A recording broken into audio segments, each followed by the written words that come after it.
श्रुतधर जानते हैं? श्रुतधर उसको कहते हैं, एक बार सुन ले बस उसी से कंठस्थ हो जाए, उसको श्रुतधर कहते हैं। एक श्रुति अथवा श्रुतिधर कहते हैं। एक कथा सुना देते हैं, बड़ी सुंदर कथा। आपने महर्षि उपवर्ष का नाम सुना है, जिनका दूसरा नाम महर्षि बोधायन, जिनकी बोधायन वृत्ति श्री रामानंद संप्रदाय की परंपरा में श्री बोधायनाचार्य जी, रामानंद संप्रदाय की परंपरा में श्री बोधायनाचार्य जी महाराज वे पूर्वाचार्य हैं हमारे,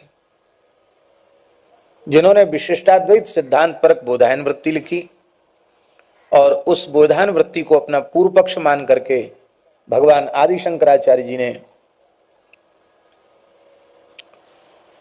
शंकर भाष्य लिखा और उसी को सिद्धांत पक्ष मान करके श्री भाष्यकार शेषावतार भगवान स्वामी श्री रामानुजाचार्य जी महाराज ने श्रीभाष्य लिखा है। बड़ा पवित्र चरित्र है बोधायन जी का। रामानंद संप्रदाय की जो गुरु परंपरा है, उस गुरु परंपरा में भगवान श्री राम ने अपना निज मंत्र, मूल मंत्र सेवया परया जुष्टम जानक्यै तारकम ददौ श्री जानकी जी को दिया। जानकी जी ने मंत्र श्री हनुमान जी को दिया, हनुमान जी ने ब्रह्मा जी को दिया, ब्रह्मा जी ने वशिष्ठ जी को दिया, वशिष्ठ जी ने पराशर जी को दिया और पराशर जी ने भगवान व्यास को दिया और व्यास जी ने वह मंत्र श्री सुखदेव जी को दिया और सुखदेव जी ने वह मंत्र श्री बोधायनाचार्य जी को दिया। सुखदेव जी के शिष्य बोधायनाचार्य जी हैं और बोधायनाचार्य जी से ये परंपरा हम लोगों तक आई।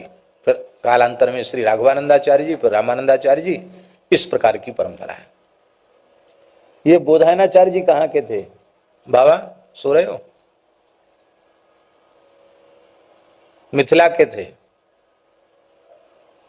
मिथिला में आज भी बोधायन सर है, जहां महर्षि बोधायन ने तपस्या की, हम दर्शन करके आए हैं। बड़ी दिव्य जगह है बोधायन सर, महर्षि बोधायन।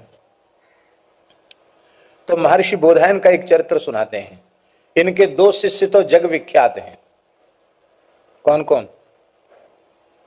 एक तो व्याकरण के ऋषि महर्षि पाणिनि और दूसरे वार्तिककार महर्षि कात्यायन।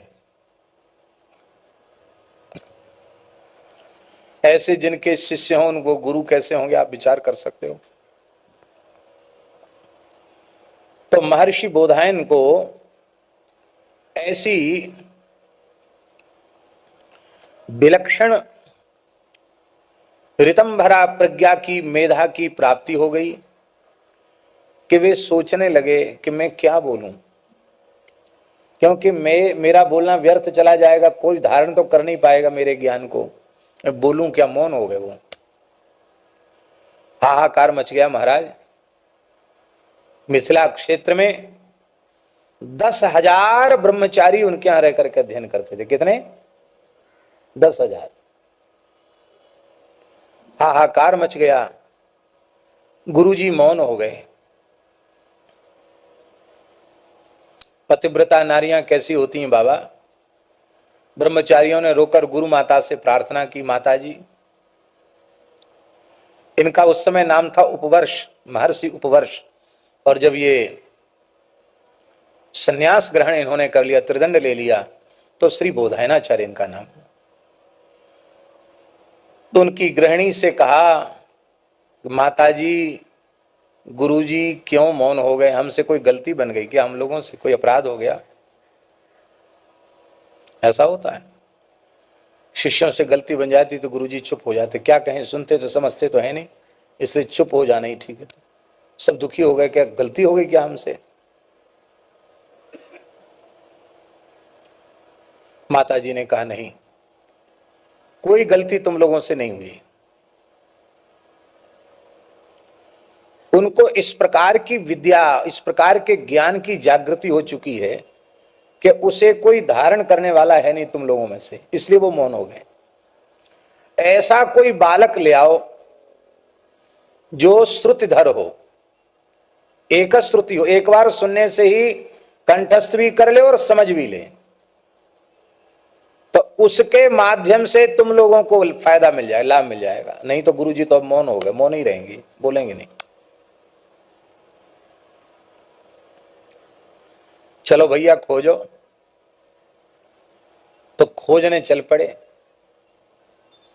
जैसे सीता जी की खोज करने बंदर भालू सब गए ना, पूरा पश्चिम उत्तर दक्षिण, ऐसी 10,000 चेला सब पूरे भारत में घूमने लगे, खोजे कोई श्रुतधर बालक। तो बिहार क्षेत्र में, बिहार की हम बहुत विशेष बड़ाई नहीं कर रहे हैं, ऐसा नहीं समझना, लेकिन ये बुद्धि में आज भी बिहार प्रदेश सबसे आगे। हाँ, सबसे ज्यादा आईएएस अधिकारी और सबसे ज्यादा इंजीनियर, अच्छे लोग, पढ़े लिखे लोग वहां आज भी हैं। क्यों ना हो, हमारी किशोरी जी वहां प्रकट भई हैं, उपजाऊ भूमि है वहां की। तो महाराज वो सब जगह खोजे, नहीं मिला, पर पाटलिपुत्र जिसको पटना कहते हैं वर्तमान में, इसी क्षेत्र में गंगा के किनारे एक गांव था। 2 ब्रह्मचारी गए और सायंकाल हो गया तो उनको संविधान करना था। संविधान करने के लिए कहीं आश्रय चाहिए था, तो एक ब्राह्मण के यहाँ अतिथि हुए। उस घर में स्थिति ये थी कि ब्राह्मण देवता तो भगवत धाम जा चुके थे, ब्राह्मणी थी, परम पतिव्रता थी, पुत्र छोटा है, उसी के कारण वो सती नहीं हुई थी, पुत्र का लालन पालन करती थी। पुत्र की आयु कितनी थी? 5 साल, 5 वर्ष का पुत्र था। दोनों ब्रह्मचारी वहीं भिक्षा करके अपना नियम करके विश्राम करने लगे और बालक रोने लग गया, बहुत रो रहा था। तो ब्रह्मचारियों को करुणा जगी। ब्रह्मचारियों ने कहा, माताजी भैया क्यों रो रहा है? अरे बोले, बालक है, इनका तो हंसना रोना खेल है। नहीं, बहुत जोर से रो रहा, क्या बात है? तो माँ ने कहा कि यहाँ निकट में ही पाटलिपुत्र है, वहां एक नाटक हो रहा है, उस नाटक को देखने के लिए बालक रो रहा है। और उन जमानों में सब नाटक संस्कृत में ही होते थे, क्यों? भाषा ही संस्कृत थी, इस देश की मूल भाषा ही संस्कृत थी, और संस्कृत से ही प्राकृत। तो जो सामान्य पात्र होते थे वो प्राकृत बोलते थे, संस्कृत का अपभ्रंश, और जो विशिष्ट पात्र होते थे वो शुद्ध संस्कृत बोलते थे, ऐसा था। तो नाटक हो रहा है, ये कहता हमने नाटक आज तक देखा नहीं, मैं नाटक देखने चलूंगा, अब तुम मुझे नाटक दिखाने चलो। तो घर में अतिथि रुके हुए हैं और रात्रि में मैं सूर्यास्त के बाद अपने घर से कहीं आज तक निकली नहीं, पतिव्रता नारी हूं, तो इस बालक की इच्छा कैसे पूर्ण हो सकती है, और आप लोग हमारे यहां रुके हुए हैं। तो ब्रह्मचारी बोले, कैसा है कि आपका तो नियम है सूर्यास्त के बाद आप जाती नहीं, और हम लोगों को भी मन है नाटक देखने का, क्योंकि ब्रह्मचारियों को वहां तो सुविधा होती नहीं नाटक वगैरह की, तो चलो घूम फिर रहे हैं तो अभी देख ही लो नाटक, तो हम इस बच्चे को नाटक दिखा भी लाएंगे और देख भी आएंगे, तो आप बालक को दे दो। ठीक है, ले जाओ। पूरी रात नाटक हुआ और सवेरे ब्रह्मचारी गंगा स्नान करके अपना संध्योपासन करके बालक के सहित माता के पास उपस्थित हो गए। बालक ने आकर के मां के चरणों में प्रणाम किया। तो मां ने पूछा कि नाटक देखा? तो बालक ने कहा, देखा। सो तो नहीं गए थे? बोले, बिल्कुल नहीं सोया। क्या देखा? उस नाटक में जिस पात्र ने जिस शब्दावली का प्रयोग किया था, उस नाटक के मंगलाचरण से लेके पटाक्षेप तक पूरा उस बालक ने सुना दिया, अक्षरशः। और महाराज दोनों ब्रह्मचारी तो रोने लग गए। तो माँ बोली कि आप इसने कुछ आपका अपराध कर दिया जो आप लोग रो रहे हैं? बोले नहीं, ये आनंद के आंसू निकल रहे हैं, हमारे गुरुजी का मौन अब खुल जाएगा। हम ऐसे ही बालक को खोज रहे थे, इसका यज्ञोपवीत कराना चाहिए, क्योंकि ब्रह्म वर्चस कामस्तु 5 वर्षम एवं ब्राह्मण उपनीत, ब्रह्म तेज की कामना हो तो 5 वर्ष के ब्राह्मण बालक का यज्ञोपवीत हो जाना चाहिए।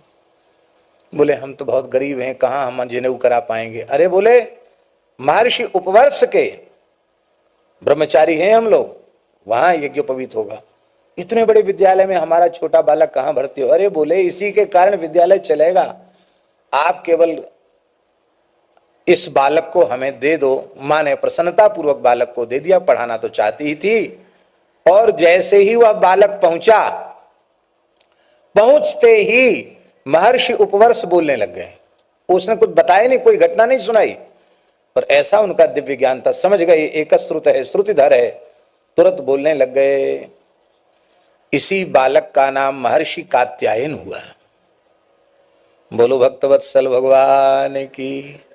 ये श्रुतिधरों की कथा है। ऐसे भी महानुभाव हमारे देश में उत्पन्न होते हैं जो एक श्रुति और श्रुतिधर होते हैं। एक बार सुन लें बस कंठस्थ हो गया उनको।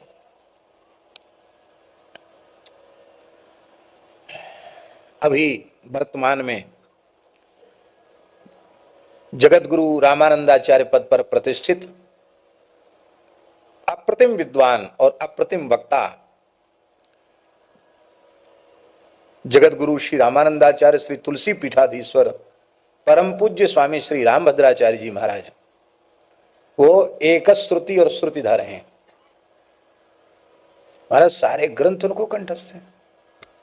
कुछ वर्षों पूर्व उन्होंने सुखताल में श्रीमद् भागवत जी का मूल पारायण किया था, बड़े बड़े पंडितों को बुलाया था, पाठ भेद सहित पूरा श्रीमद् भागवत का पारायण माइक पर। ऐसे ही एक बार वाल्मीकि का कर चुके हैं, पूरे 24,000 श्लोक।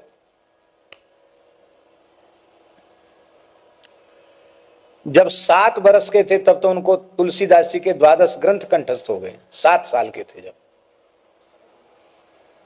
और आज भी वो ऐसे हैं, कोई श्लोक आप उनको सुना दो, वो ठीक से ऐसे ध्यान से सुन लें, सुनने के बाद फिर कहेंगे तुमने वो श्लोक सुनाया था। ये भगवदीय सामर्थ्य है और इस देश का सौभाग्य है कि ऐसे ऐसे महापुरुष इस देश को प्राप्त होते रहते हैं।